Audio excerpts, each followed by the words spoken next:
probability. Right, so yesterday we talked about the law of large number.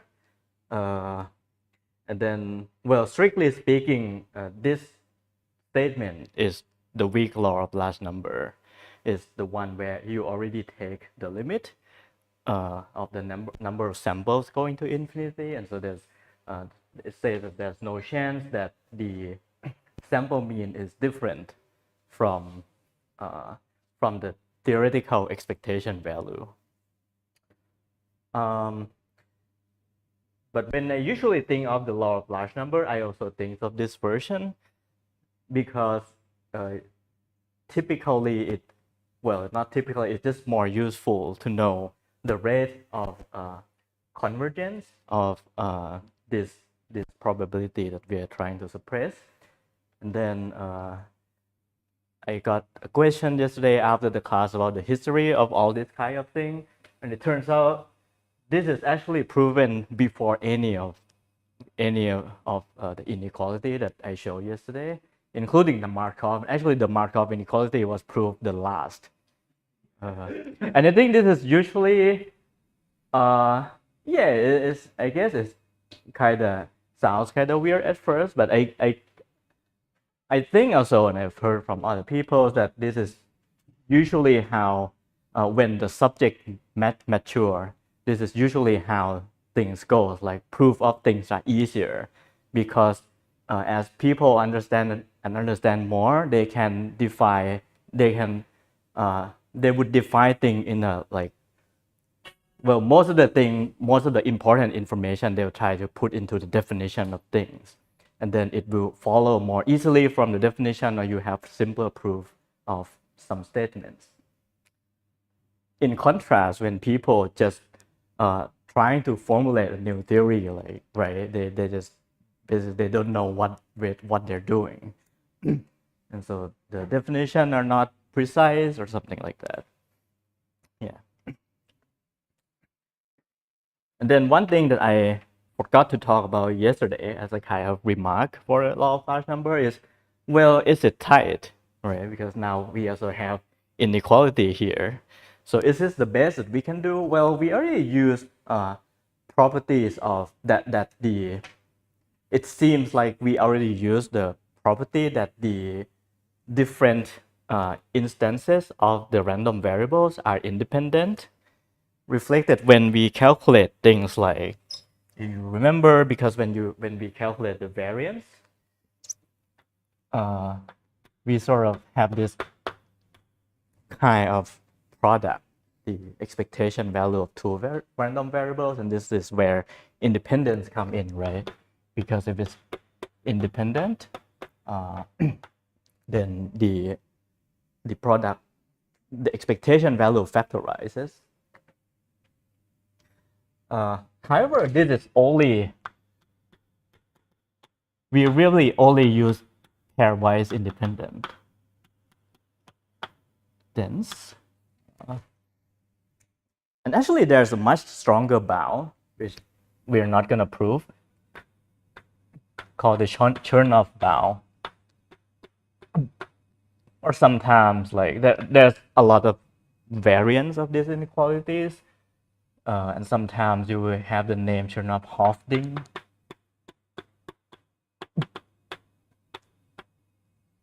Bound, which state the following.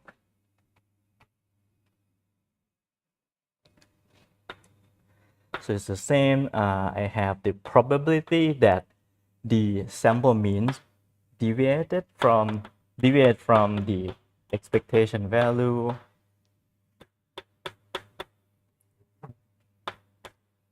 and the Chernoff bound says that this probability is suppressed exponentially with the number of samples. So various versions will be different in like constant here.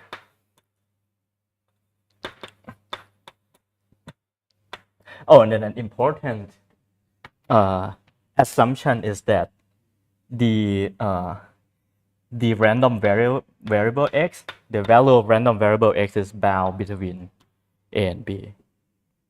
So for example, you can use apply Chernoff bound with probability when the random variable itself is probability, so it's bound between 0 and 1, and then so this becomes just 1, right? And then so everything is just exponential of -2 n times epsilon square.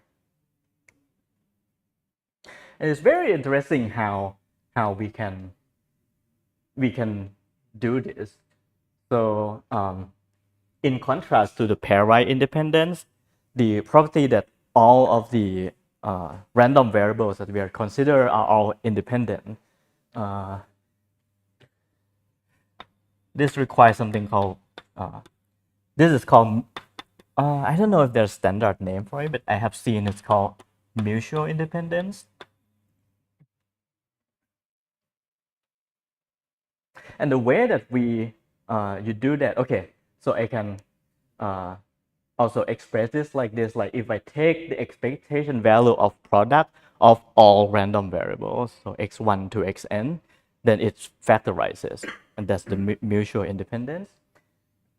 And the sketch of like how this sort of go into the Chernoff bounds, that instead of consider the sample, instead of consider the average of the random variables, so like sum of random variables, now you consider the exponential of the sum of the random variables.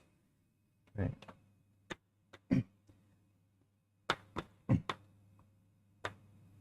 And then maybe there's some factor here, but of course the exponential of the sum is the product of exponential.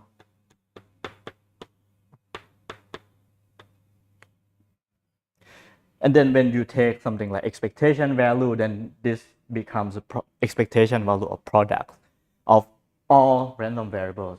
Well, of all functions of, let me do the order correctly. It becomes the product of the all the exponential of the function, product of function of each random variables. And now you can use the mutual independence and you get something like this.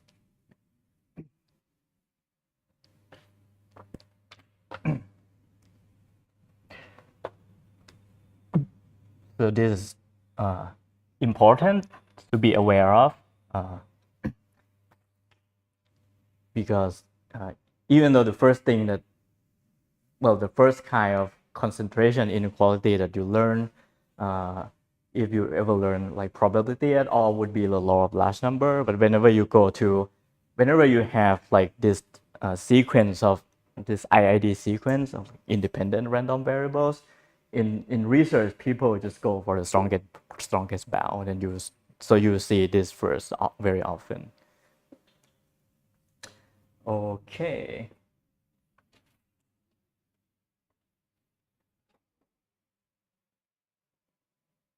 Oh, and something that I can do, but I didn't do is, for example, you can try to think of, okay, this is related to something I'm gonna talk about next anyway. I just want to show you the application of the law of large number to frequency, because here we are generally just talking about expectation value. But of course, you can take this to be like, you can imagine maybe like taking this random variable to be taking the value 1 when an event occur and 0 when it's not occur. And so the expectation here would be the probability of that event occur. And now you can use this to see how fast the frequency of outcome occurring in a random experiment is close to how much is close to the probability. And I just want to show you that for the multinomial distributions, which is basically when you have finite and discrete, discrete finite.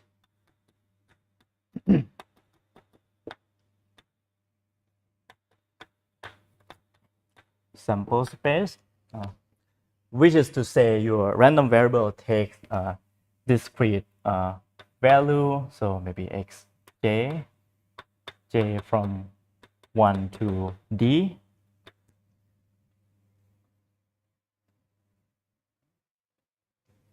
And this is like the general situation when you have this kind of discrete finite sample space, right? Like tossing a coin, rolling a die. And well, if you want, you can, for example, let's say consider like a coin toss, and then try to use this two of the bounds to bound the deviation of the frequency from the expectation value, and then see how different the rate of convergences are. But yeah, we're gonna do this. I'm not gonna do that. I'm not gonna compare the two, but instead, what I just want to show quickly is like a straightforward application of the law of large number, right? But I just want to make sure that everyone has seen at least like this so-called multinomial distribution, which is of course a generalization of the binomial distributions when you just have two events like coin tossing. So now you have a sequence of let's use a different index, right? So okay, how I'm gonna do this. So x n oh sorry, let's write it, in the parallel parallel to the how I write the little x above. So let's say x k, then is from 1 to capital N, representing n trials of the random experiments. For example, right, you throw d-sided die n times. Yeah, just to make sure that that these two indices are different. Right? One represents different alternative. So I now use the word alternative to mean what I used to say elementary or atomic events. So those are events that are mutually exclusive. So this is and cannot be reduced further. In this case, would be just the event that one side of the die showed up. And then you do this random experiment n times.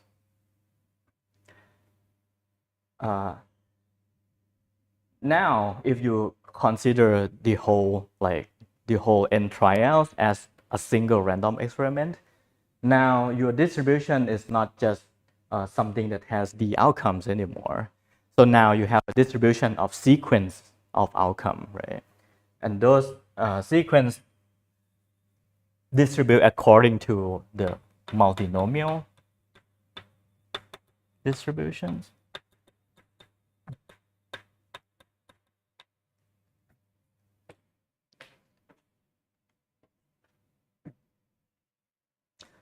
For example, what would be the do we want to do?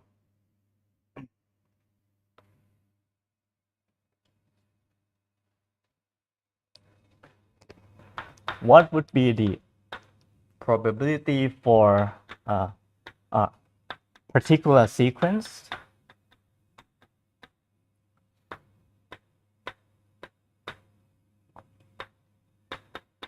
that has n1 number of x1? Well, just to make it clear, number of x1, and then n2 number of x2, and so on.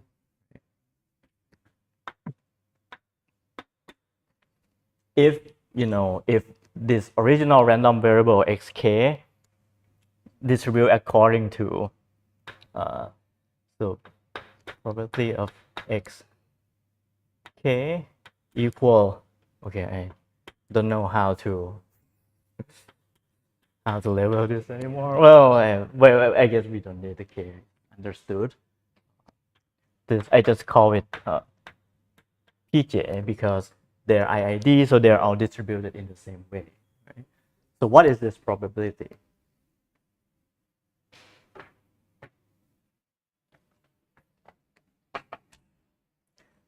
ระหว่างมันมีกล่องช็อกขาวที่ไหนไหม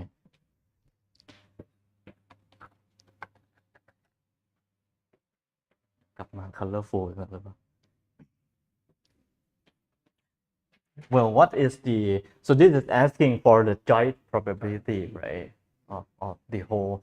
So your outcome would be like a string, something like this, right? Is, oh god, x1 x2 x3, something like that, and this is the label for k, right? And for each x they can take d values from j, and since so we want to write the joint probability. So what is the joint probability of events that are independent? Yeah, it's a product, right? So it's how I want to write this.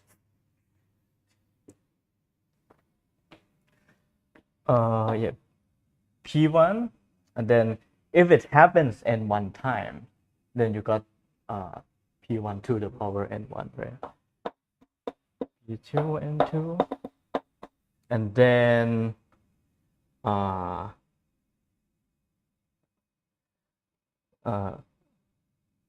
so remember that the subscript here, I just mean the different alternative for each x, and so it runs up to d, right? In d, where the sum of all d and j, maybe I will just call this n or something.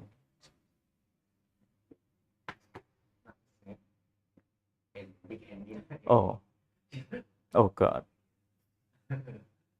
Oh, but it's true, right?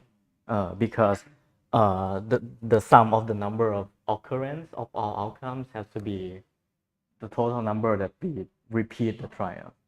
Yeah. Right.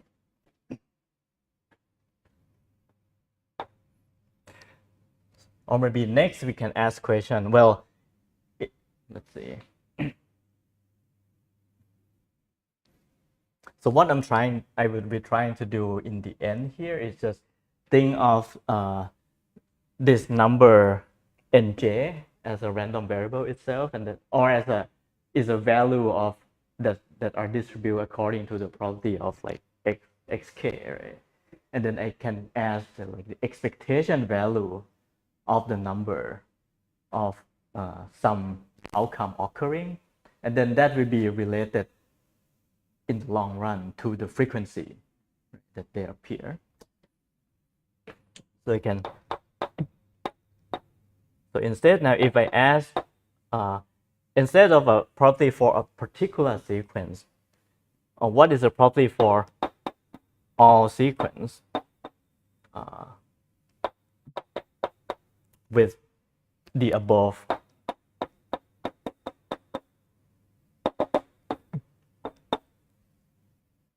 then you have to count, you have to add all these probabilities, right? And that the number of the sequence would be this.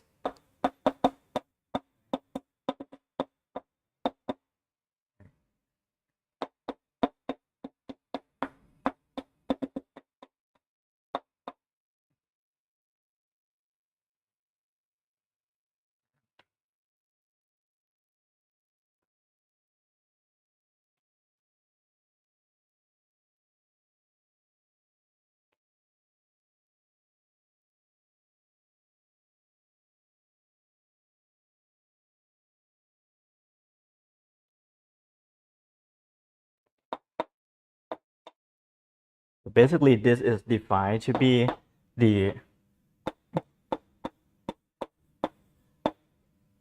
so how I should say this. So basically, this is the way that the multinomial distribution is defined. It's a distribution for the probabilities of events when you specify how many outcomes of different types occur.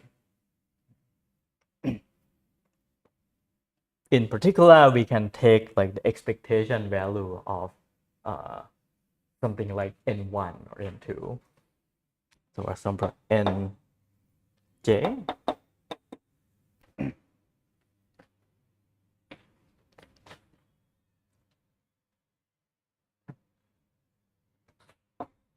So let's just write the definitions, nj, and then p. Okay. So basically, we also sum over all the. Okay, maybe I don't want to write this. Maybe I just write. Oh yeah, I can do this. It's just the whole thing, right? But then, yes. So what is being summed over here? It has to be all the other variables that are not in J, right? Oh God. L. Sum over L. Maybe I don't need this. ขอบคุณครับไม่เป็นไรกล้องใหม่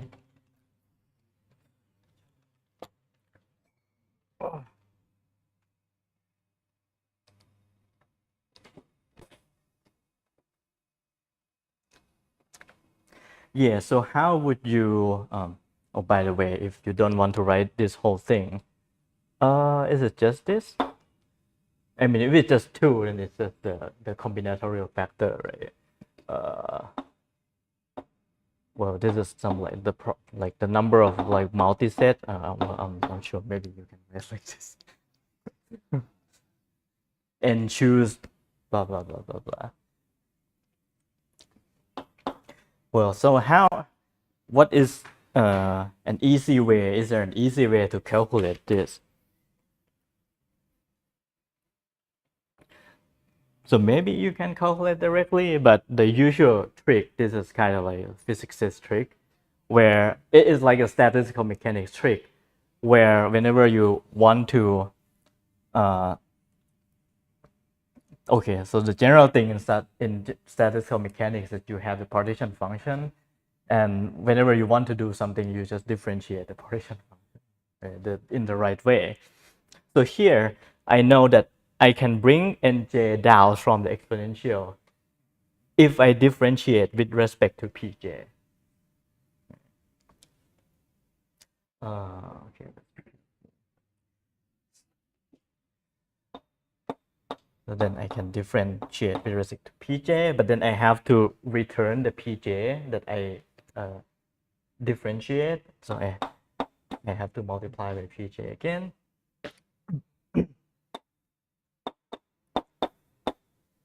Oops.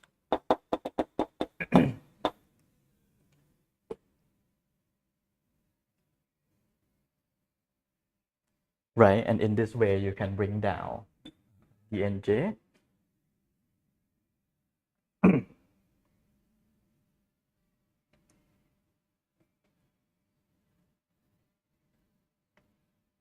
Right, and so what is this thing? Well, this is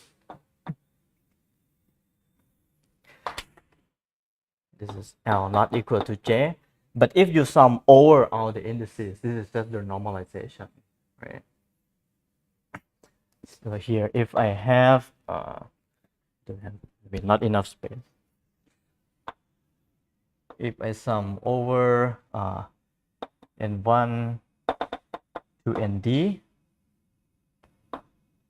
where all of this is J, of this P,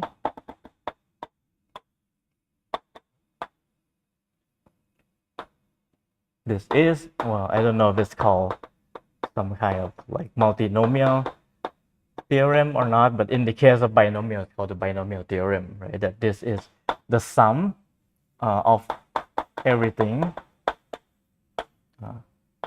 to the power n. And so this is obviously 1.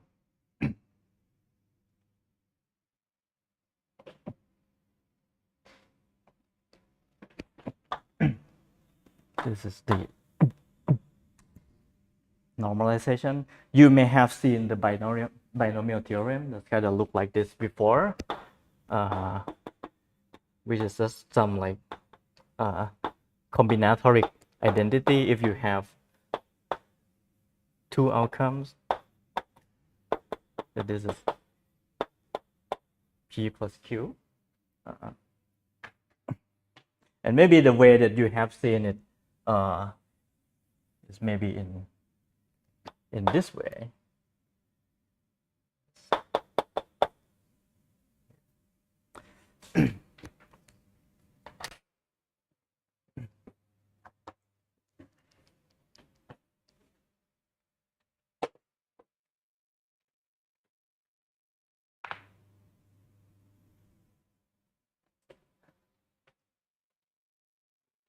But anyway, now if you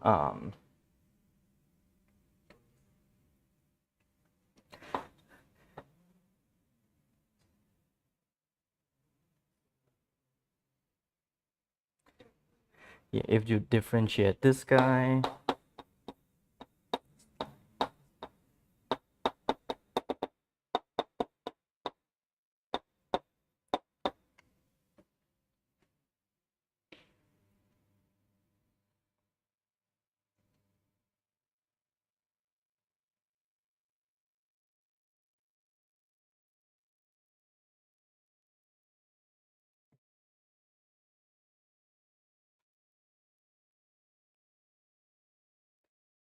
right, because the pj in every term is the same, and so this just nj times pj.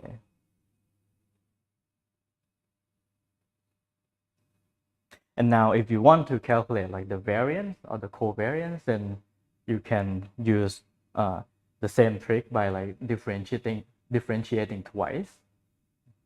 So I will just since for the sake of time, I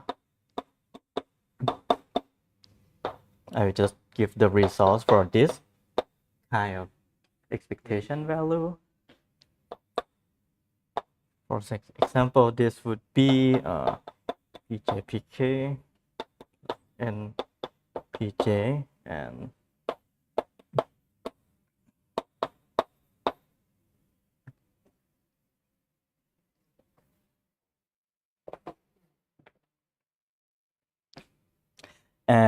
well, maybe I should start writing.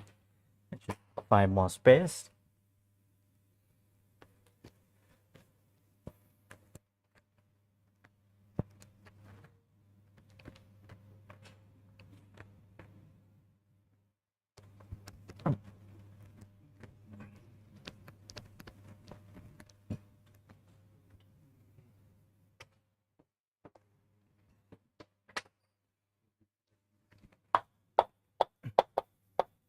In particular, the variances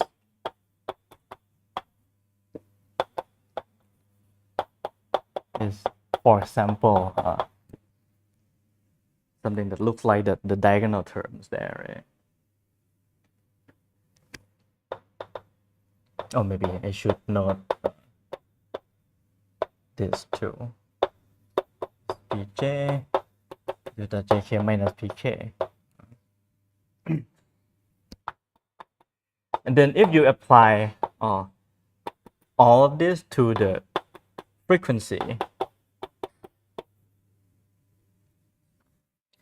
and then apply it to the law of large number, you get that. And actually all the steps here, if you want to see all the steps, you can consult the note from the statistical mechanics course that I posted on the website. Is the following. So the frequency of outcome j happens. But now here you have to consider the joint event for all j. Okay, I have the correct number of parentheses. Well, what is this thing? So if I just have a fixed value of j, then I can just apply the law of large number straightforwardly, right? Well, but what is this kind of condition? This just say that fj is in the hypercube that has psi like 2 epsilon, right? Like this. Well, but I'm just gonna do an easy way out and instead consider the property of this in a hypersphere instead, which has to be less than this.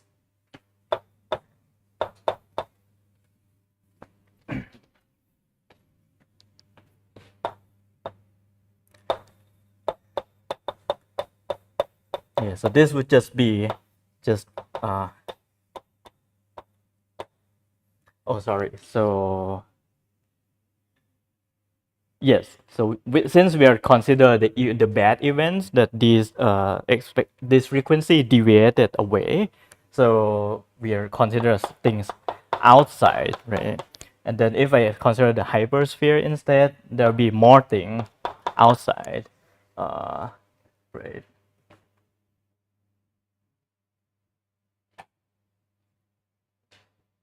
Yeah. So great. Yeah, the direction is correct, and the node is wrong.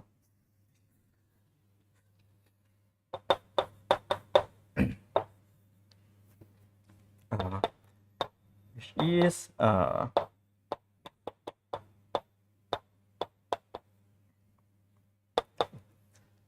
then after plugging in number, you will find that this is some kind of quantity actually related to the purity if you have ever seen it, and then the factor is suppressed by 1 over by n.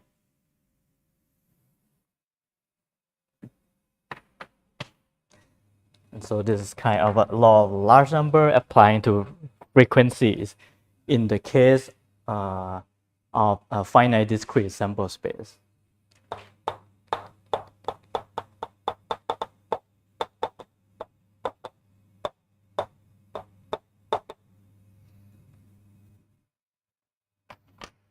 Any questions so far? In the fixation value NJ, Mm-hmm. I don't see in what you see. I'm not sure how Oh, right.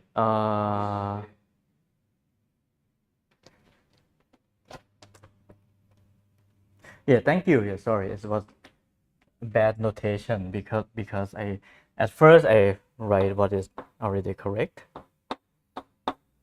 Well, it's okay. By here I don't mean the number that I sum over whatever when like nj is not equal to nl, but yeah. So maybe I need to just write in full. So n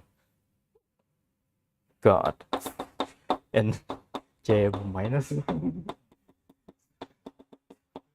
But you still sum over NJ, right? Oh right. Oh yeah, that's sorry. Yeah, you just sum over everything. The expression value, yeah, you sum over nj, and then the rest of them you marginalize. Right. Yeah, thank you. Yeah. Yeah, so I just write the sum like this. Right.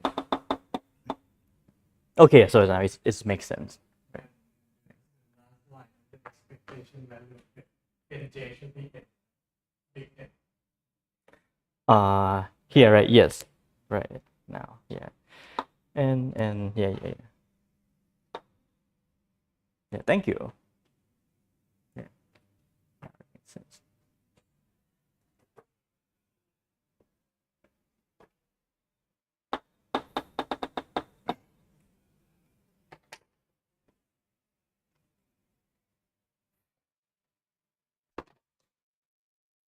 Okay, any other comment?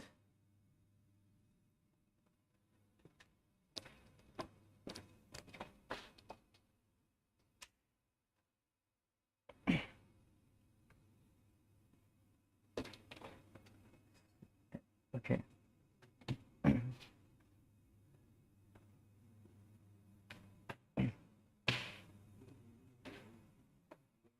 So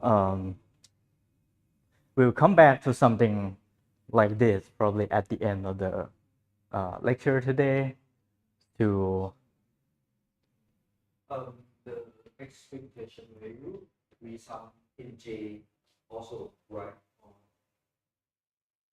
here or You mean yes, sum or in? all in. Yeah. So what I was written before was wrong. Yeah, yeah. Because that sum would just be marginalizing. Yeah. The previous sum would just be marginalizing the n that's not nj. But then, and when I calculate the expectation, I need to sum nj over nj anyway. Again, I'm similar to the integral notation more than Yeah. Yeah. Yeah.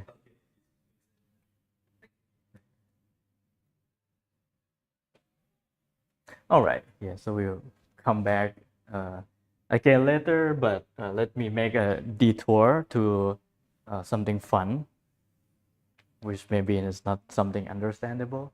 Uh, so I just want to go back to the initial question for a bit for why should we believe that the law of probability that we have is the right one? Well, for frequentists, you would probably justify uh, the law of probability by something like the law of large numbers, right? That okay, we just make up some definition that seems to be right, and in the end is right because the uh, frequency, long run frequency, converges to what we call the probability. But if you're Bayesian, then yeah, that's kind of nice, but then it doesn't say why the probability should be corresponding to our degree of belief.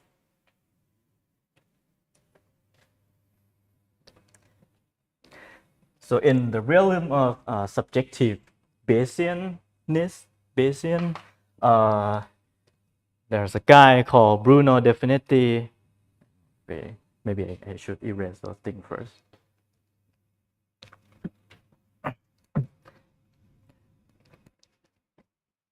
That comes up with the proof of the law of probabilities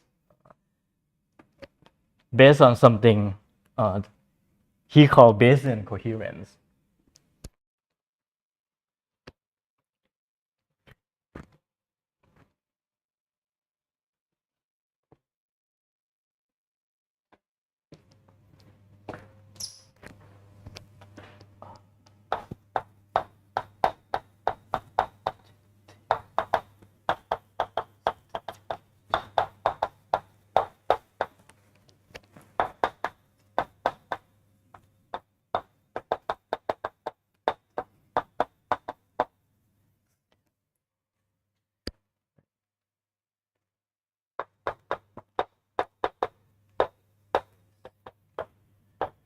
Coherence, by Definetti. By the way, if you search literature on quantum information, sometimes you will find something called quantum definity theorem.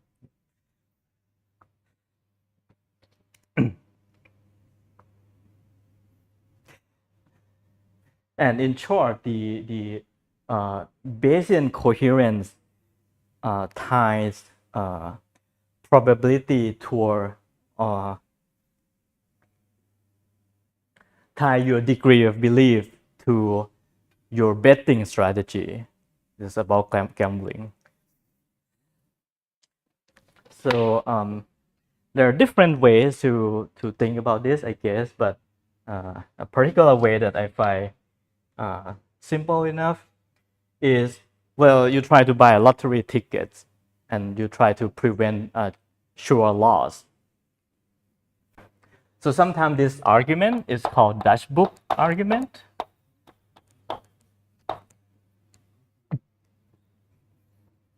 And it has some historical origin. It's probably some bad stereotype of a Dutch merchant.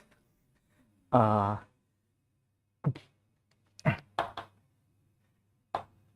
this is the case when so I will describe the betting or like the scenario later, but this is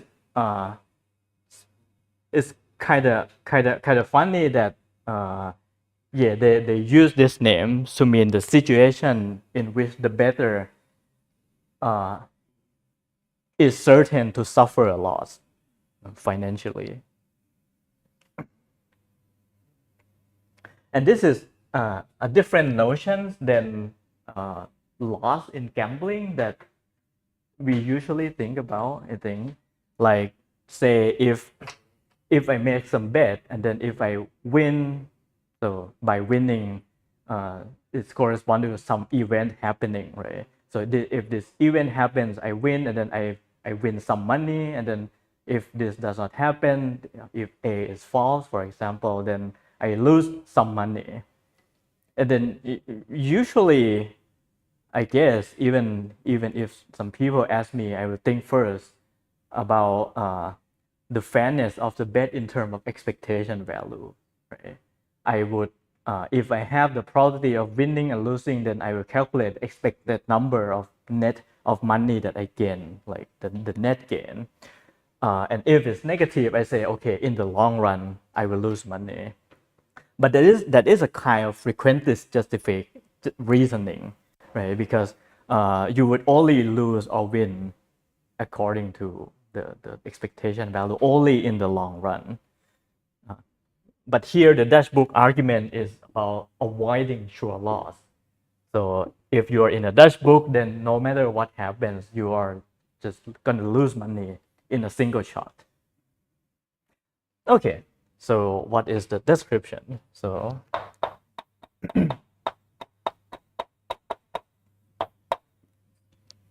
so consider like a lottery ticket that says you can if you have this ticket, you can go to your local lottery office and then collect $1 if some proposition A is true.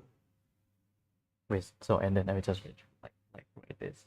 So what should be the price that you would accept for this this lottery ticket? So let me just call it Q.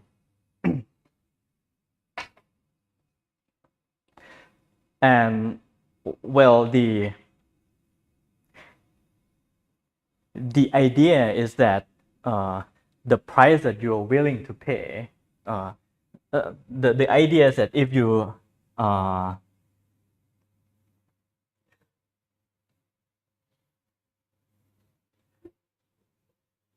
it would be indifferent whether you have Q dollars or you are holding this ticket. If you really value it as a price Q.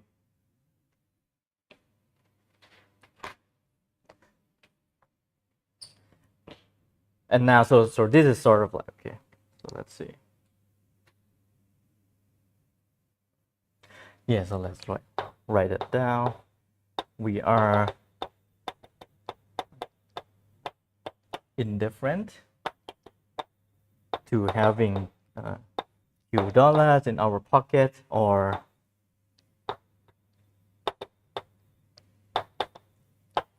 having the ticket. And by the way, the one is just for simplicity because you could just put any money here like M, and then they say, oh, the price, I just want to know the ratio of Q times M, something like that. In particular, just to reiterate, this is about like how much you find like this ticket worth. It's not really about profit, gambling profit in the usual sense, because if I so this is like what we consider a fair price. Whereas in business, if you want to gain profits, you should buy. If you value something a certain amount, you would want to buy it at the less amount, or you would want to sell it for more amount. But here I'm just thinking about the fair price, how much value money should assign. Well, so now if you think of this as degree of belief, now we can, well, or maybe not we, and definitely can prove that this Q has to obey the axioms of probability.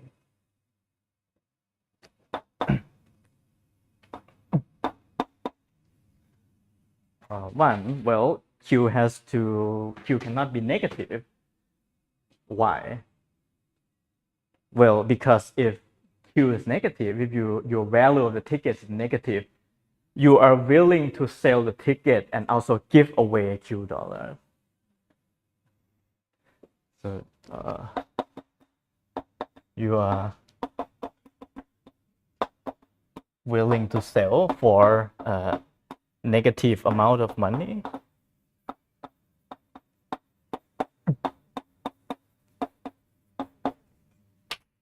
Yeah, and this is sure loss.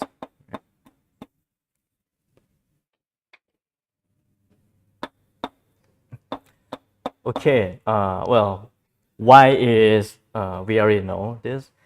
Why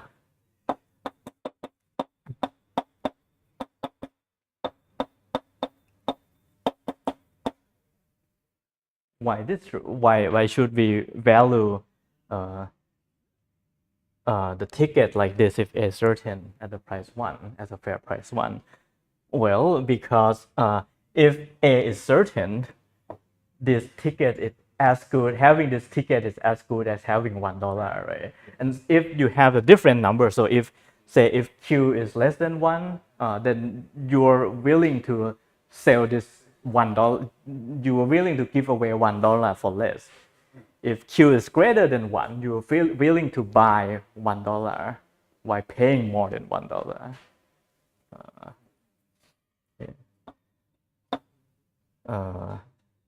Q is, so that cover both cases. So this lead to sure loss.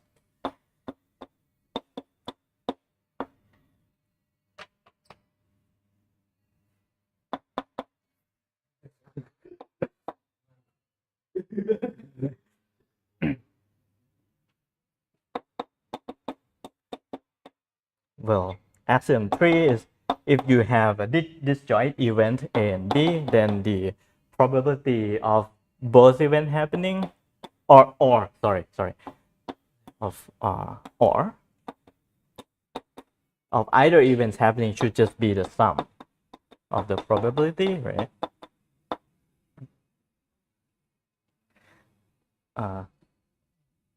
So in this scenario, you can think of 3 tickets. So one would be like $1 if A, $1 if B, right? And suppose that I assign the value R and S for, assign the price R and S for this, and then you have $1 if A or B.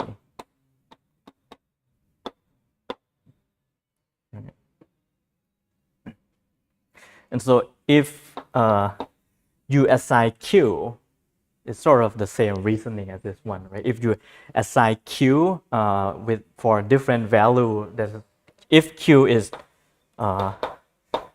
not R plus S, then you're either willing to sell this ticket or you're willing to buy these 2 tickets in the way that you will lose money.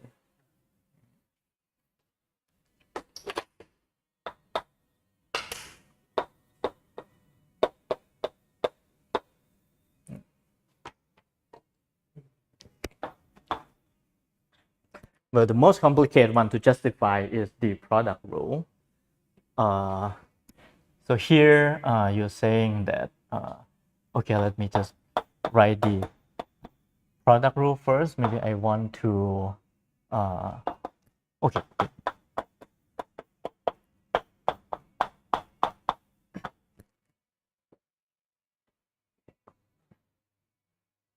Now it's kind of weird because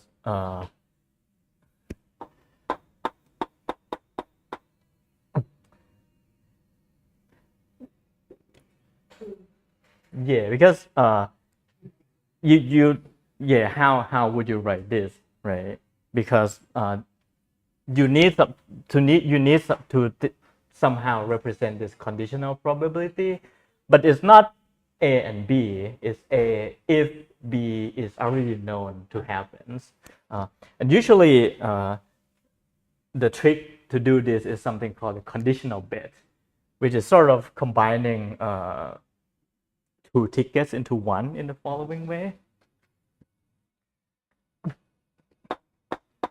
So dollar if A and B, or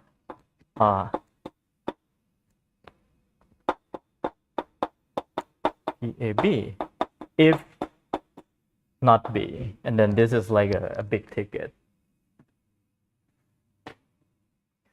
And so if B is not true, and so the whole thing cannot be true to begin with. If B is not true, you get a refund for this amount, and so you have no loss if you believe in this event happening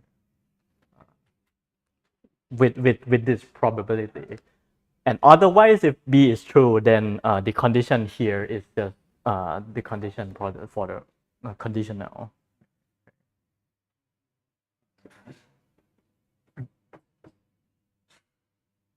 Yeah, so in other words, this conditional ticket should worth this P A condition on B dollars, because if B is false, I get this money back, and so I'm not losing anything. And if B is true, this condition is true whenever A is true, given that B is true, which would just reduce to like this one ticket.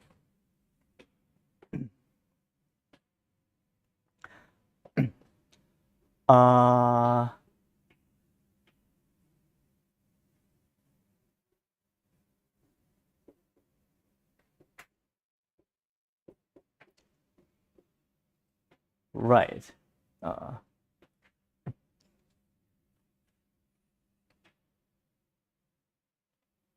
And does that prove the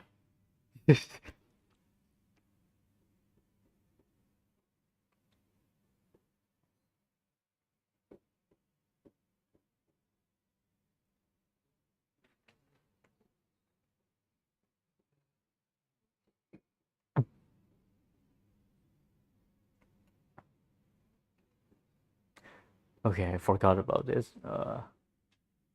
Save the time. Okay.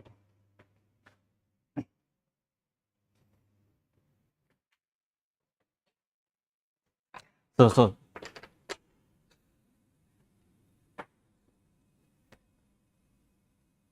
yes, so sorry about that. So I guess maybe I'll go back and think, and if I have to add something, I'll tell you next time. But this kind of yeah, this kind of conditional bet from this, you can use it to derive this axiom.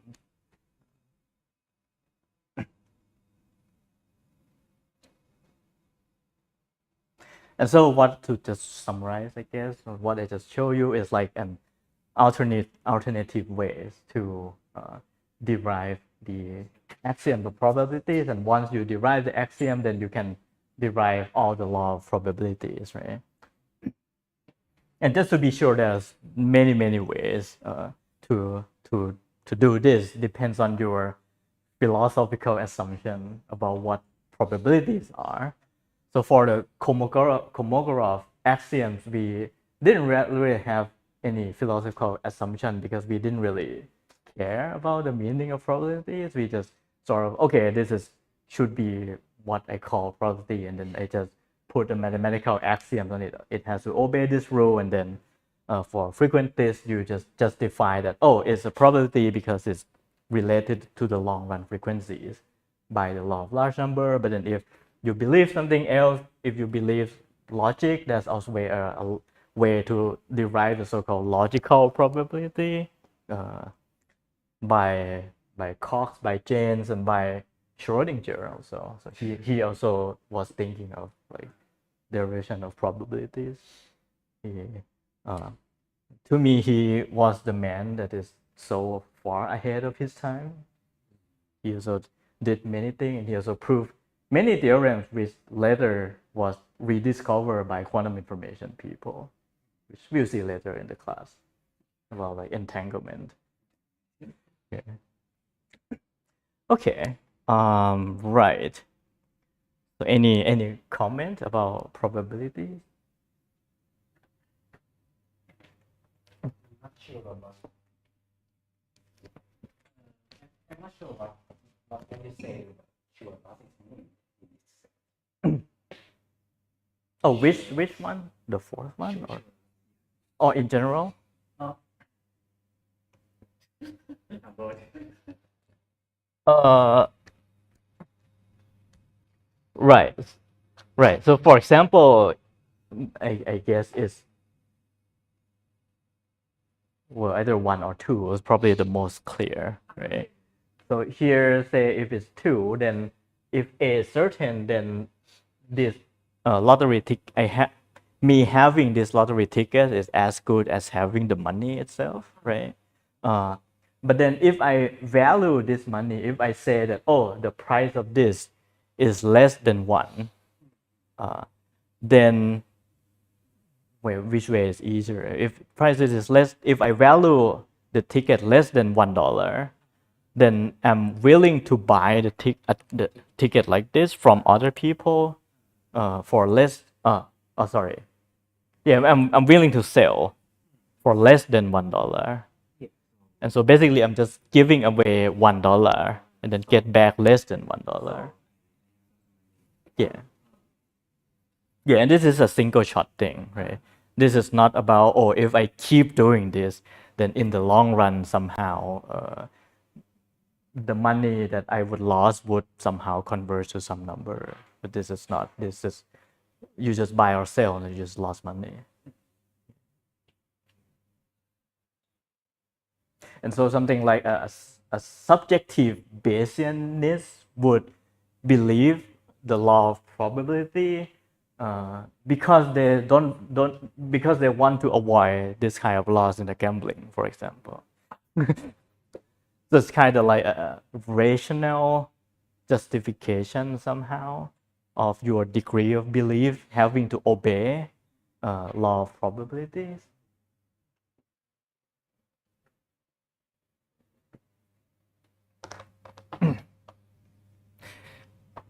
Well, I guess it's left as an exercise whether you can do this with quantum mechanics. I don't know how to do it. Maybe this ticket is quantum or something.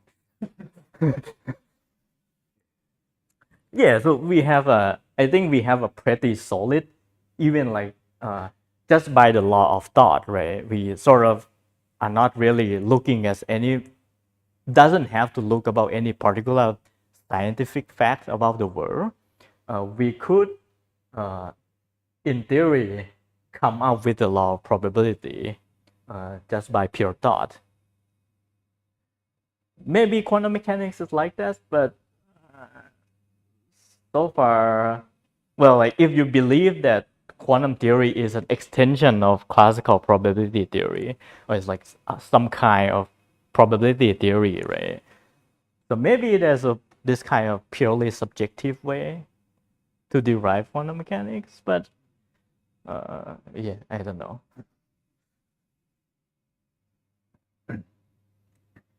But by deriving, I just mean deriving the mathematical structure of quantum mechanics, right? You're not gonna derive like the value of h bar. That's just something you get from experimental facts. But yeah, it's kind of, well, I don't know if it's a good thing to think about or not.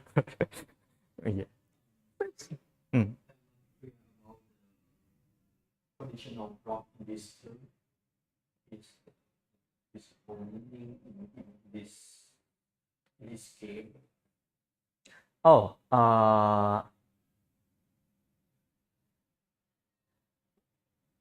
right. So you would just represent the price. So let's see. Yeah, and sorry because there's some like missing step that I just happened to forgot that I need to complete this. Uh, but this would be uh, I think I'm pretty sure that the price of this would have to be the conditional uh, probability. Is that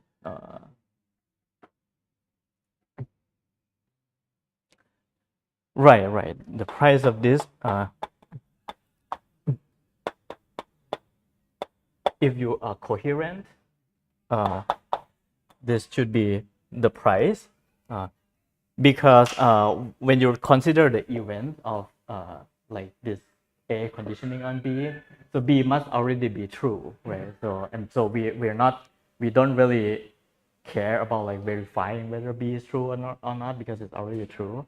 But yeah, I cannot be put into like the standard form of the ticket.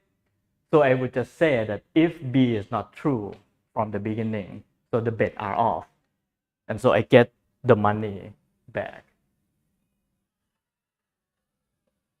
This amount of money back.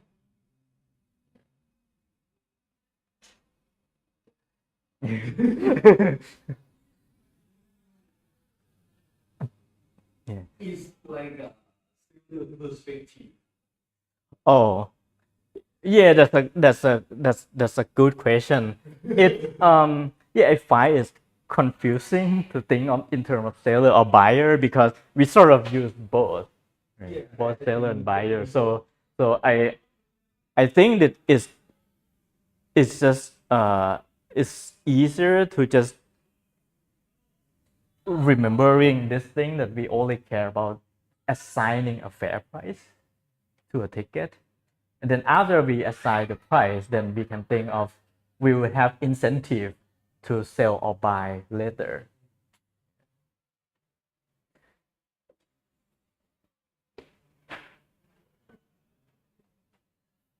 Yeah, something like if you assign this price. It's like in the axiom. Mm-hmm. In the conditional prop is like we change the reward or something. And then uh if we is unoffered, the price of reward must be changed.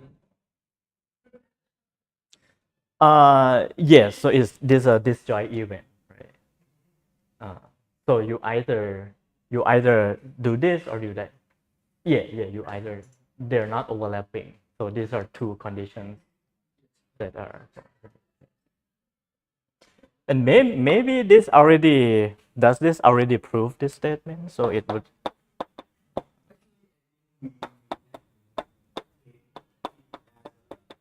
Disjoint.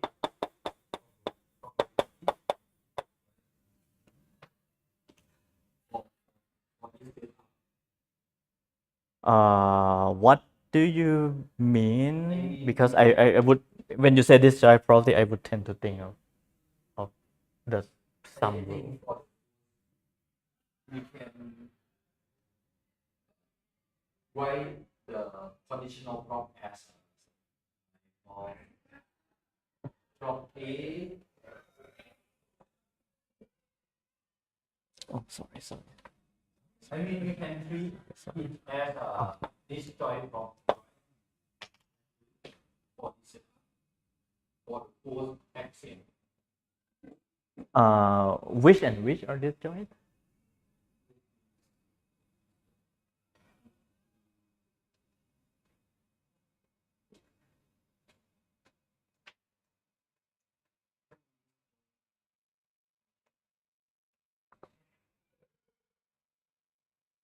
Okay, I think this step somehow, yes, somehow is already proving this, but I forgot because you cannot have like the product of prices.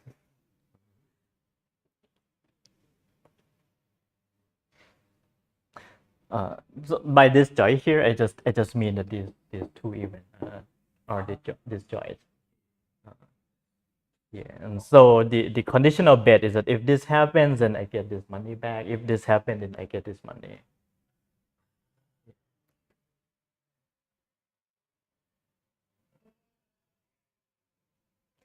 And this is just to rule out the event that B is false. Because we only care about, this property is only care about when B is already true.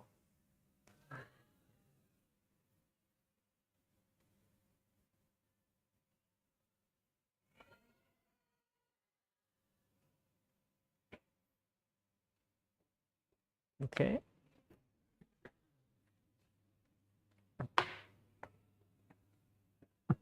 Okay, for the rest of this class, we have like still have like 20 minutes. Just want to talk about the idea of surprise. Okay, so back to our regularly scheduled program, to the sequence that that we just thought about. So if I see, let's say, this sequence,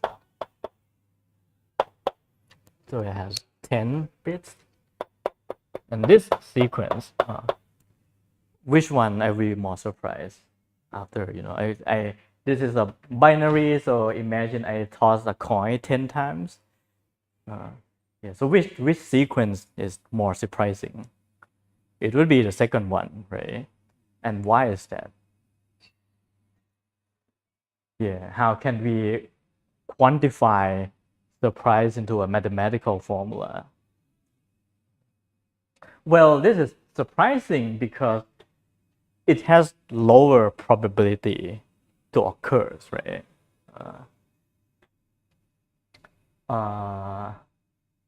Or speaking in another way, if I think of 0 and 1 as equiprobable, the upper sequence, we are not really thinking about a particular sequence, but our surprise is about the class of sequence. In this case, a sequence of 10 binary symbols that has 4 zeros.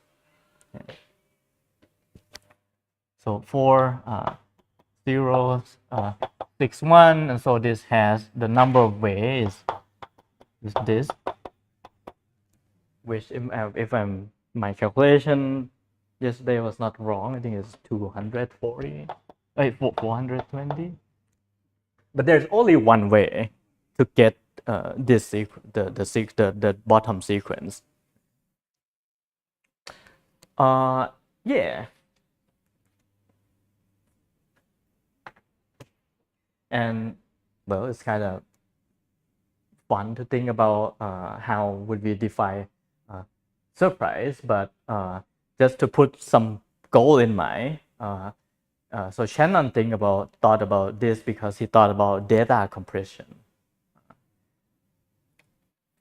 So, well, here I just need, so let's see. How should I talk about this?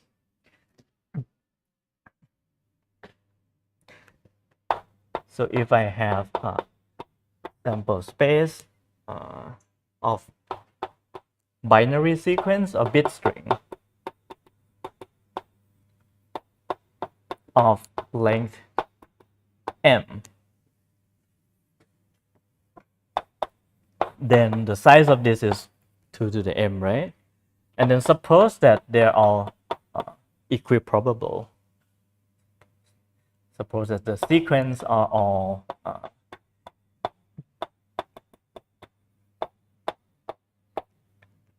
equiprobable.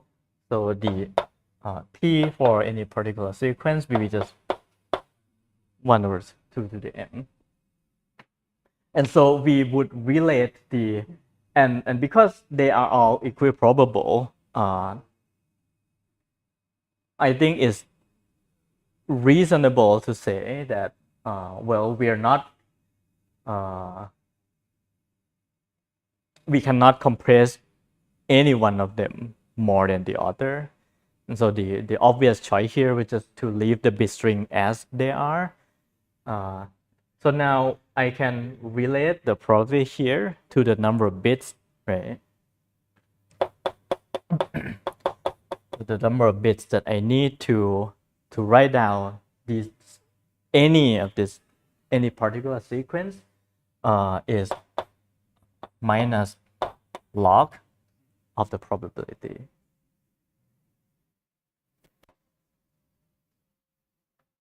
Well, but what do we do if they're not equiprobable? There's some sequence that is more likely than the other.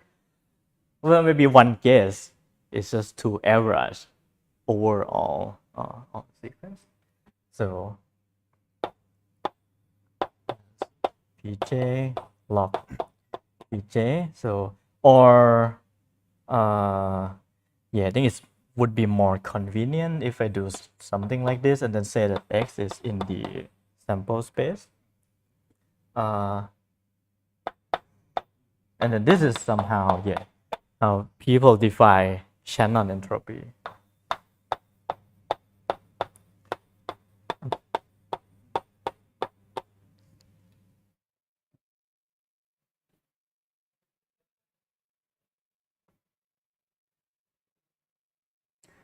And so this is just a guess, right? But let's see whether, yeah, let's see how Shannon entropy also appears when we consider long run frequency.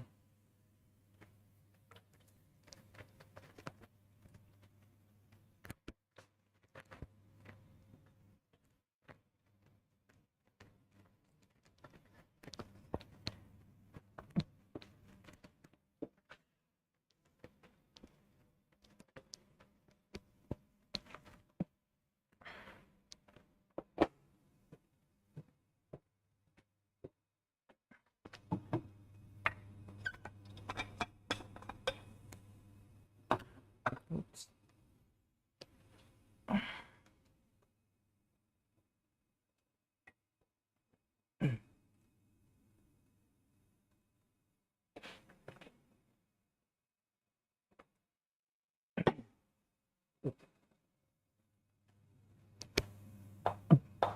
If now we consider again the probability of any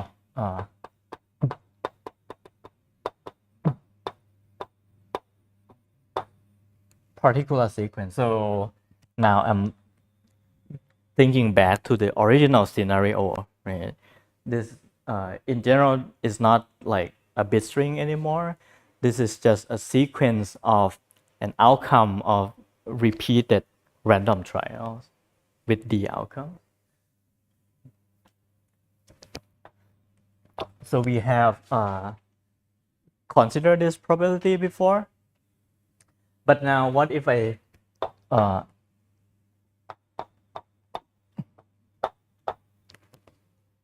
try to write down the probability of this in the long run? In particular, in the long run, we would already assume that the law of large number kicks in.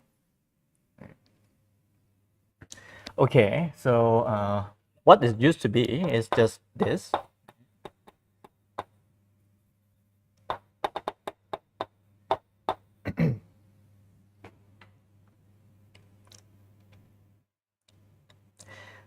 Well, but now in the long run, the number that appears should just be the total n times the probability.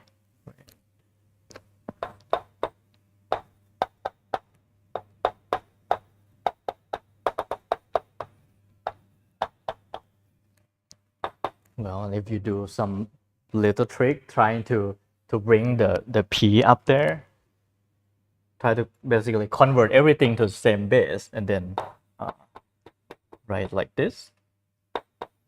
By the way, this log is base 2, and yeah, so maybe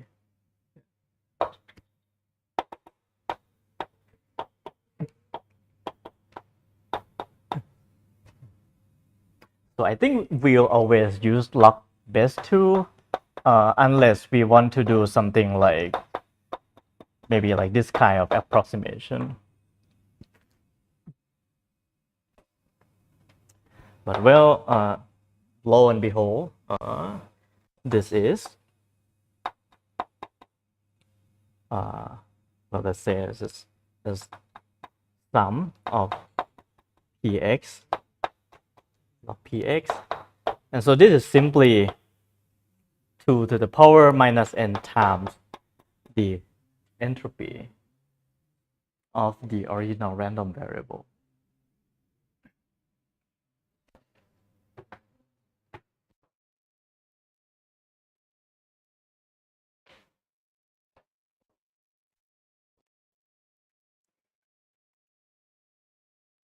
So somehow it says that if we consider only, so this is the long run limit, the long running limit. Like, so it's for a finite number of n, you're never gonna achieve this. But at least in the infinite limit, it seems that if we only consider sequence that has this frequency happens, then they all occurs. Each sequence occurs with the exact same probability that's involved the entropy of the source. Well, now let's see how many sequence. So same probability. And now, how many of them there are?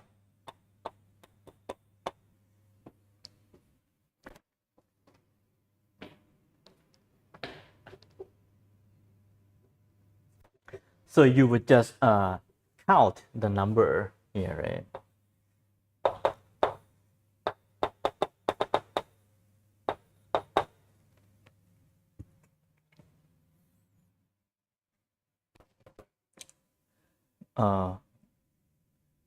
But somehow you need to use the fact that it's a long-running sequence to simplify this. And the way that I guess we used to from statistical physics is just to put the, do we have, okay, if I want to use Stirling, this would be the natural log. Oh God.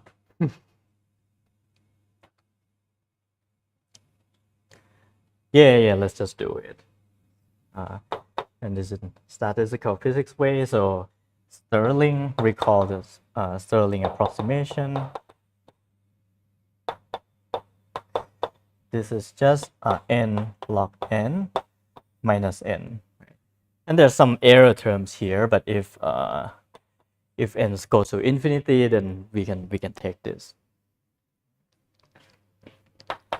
So this is log n fact, and then I have the sum of log little n fact.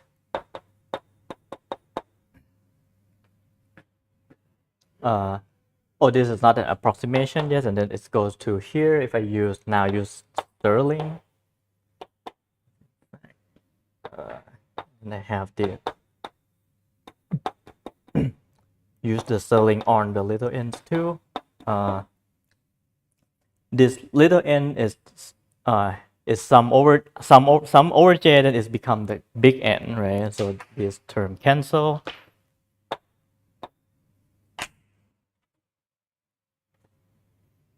And then, yeah.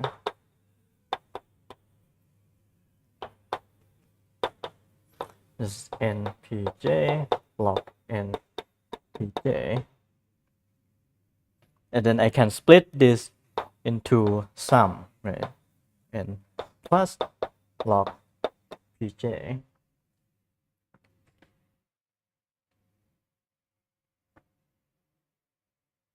And then when I distribute the sum,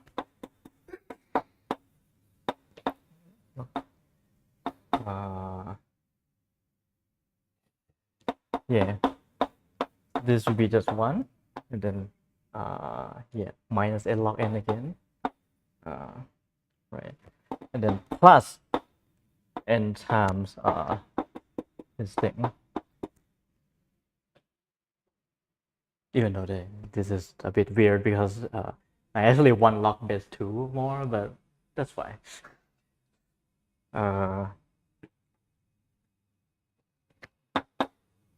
So in the end, yeah, this is well, maybe if I yeah, just to, but just to be sure, I can do this with base natural log 2, right?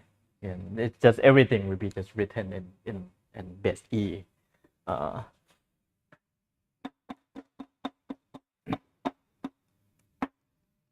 see.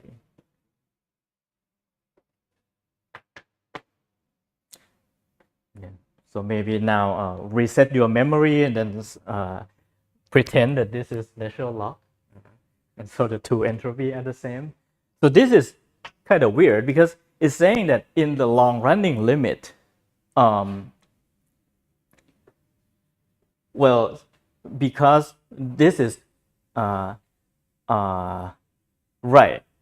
So all the sequences that appear. So by the way, so people call this this sequence typical sequence. Just to give it a name, because it's a sequence with like maybe the least surprise. Well, sorry, no, because it's something that we would expect to see most of the time, right? When n is large, but it turns out as we just show, when n is infinite, only this kind of sequence appear, and they all appear with the same probabilities. And so you can use this idea for lossy compression, for example. Basically, if you want to communicate or transmit sequence of symbols, then you can basically just ignore all the sequences that are not typical. And those probability that those sequences occur will be negligible in the large n limit. And so you don't have to care about all the possible messages that you can send, just care about this kind of typical messages. We have 3 minutes. Okay, so now we can talk about the entropy more, now that maybe we sort of have some kind of motivation that, yeah, we're just, it's just a guess, but it turns out to appear somehow when we consider long run of like random trials. So let's see first.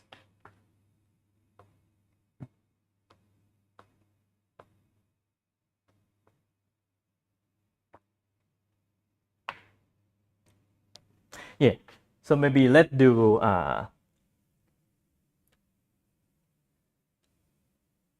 well,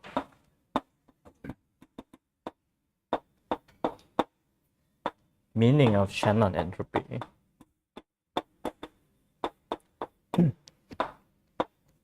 And this would just be like a little motivation for the next time.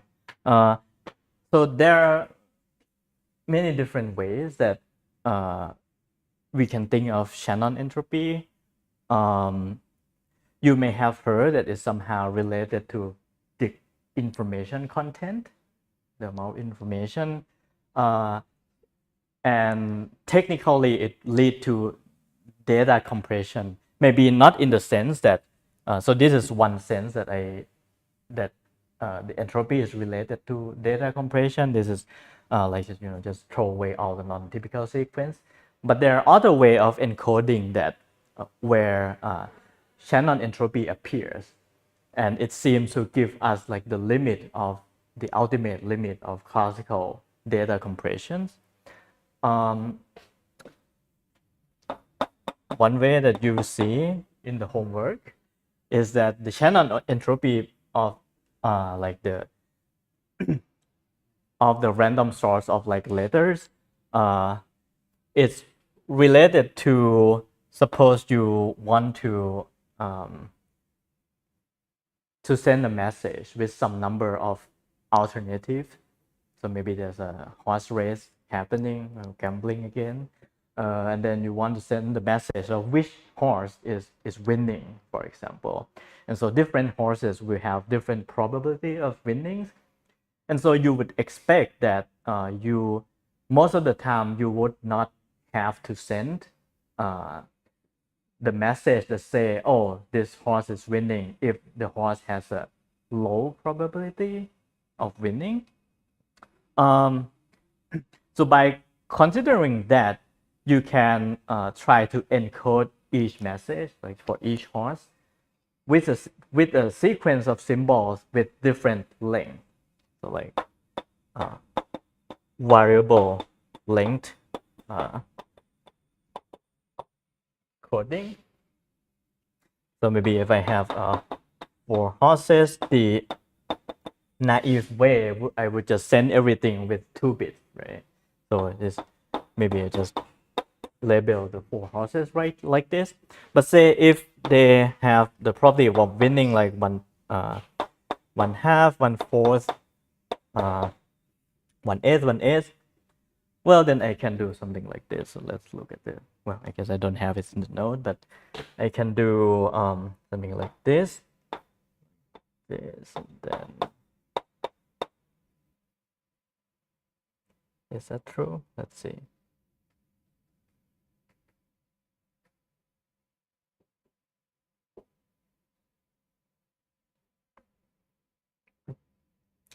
So by the way, what I'm trying to do here is called the prefix free code. Sorry. Which is to say that I don't want any code word for any message to be a prefix of another code. So for example, if I see like 0 first, then I can, let's see. Yeah, this is not a good way. I think the easy way to figure this out is to write a tree.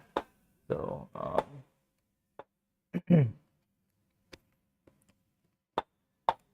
so I have 4 alternatives. So maybe I can do it like this. Yeah.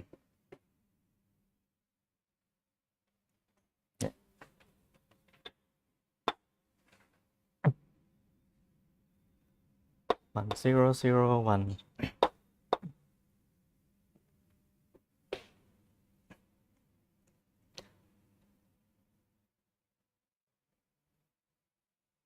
Anyway, but the goal is that if I see 0, then I can decode instantly that is the first horse without having to wait for the later message to come in, right? Because if 0 is the first letter for other messages, then when I see 0, well, I have to guess whether it's just the first horse or if I have to wait for other symbols to come in to try to decode. But then if you try to in this way, so I write the code words for the least likely events with longer code word, right? So that in the hope that when I average the length of the code word is somehow less than 2. And actually that's what happens, because it turns out that the average length of the code word is the channel entropy of this source, for example. And something like this will be you will be trying to prove things about average code word length in your homework, and then in the next lecture I will talk about a different way of of interpreting channel entropy.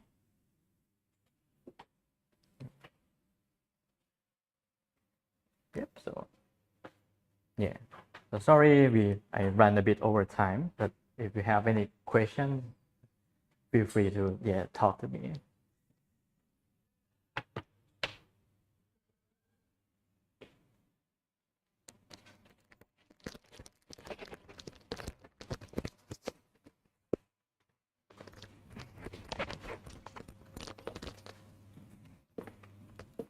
ขอไปล้างมือก่อน